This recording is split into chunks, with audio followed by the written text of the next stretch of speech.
Hi everyone, in this video, I will show you install Google Play Store on PC and how to run Android apps on laptop. So this is a very easy and I think the quickest way on how to install this Google Play Store on your PC. You just have to search for Android apps and then click the very first link that you can see here. Now, after you tap that one, this thing will show up. It's the Google Play homepage, and all you have to do is to click Apps.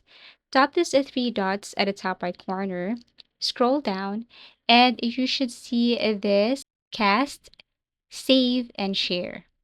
So you have to click that one. Let me do it again. Scroll down, and then tap this Cast, Save, and Share, and then click this Install Google Play as application. Tap this one.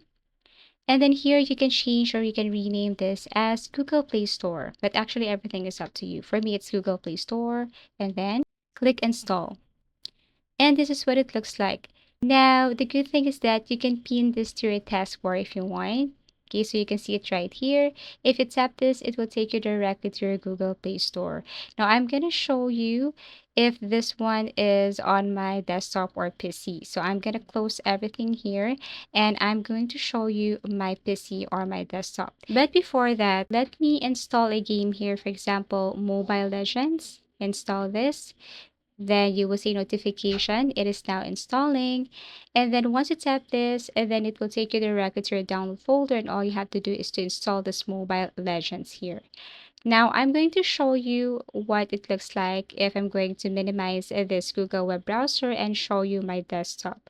So basically, this is what it looks like, and I have now my Google Play Store installed here on my desktop, and all I have to do is to click this and it will take me directly to the Google Play Store homepage, and then here I can look for Android apps and then install it. And basically, that's how to install Google Play Store on PC.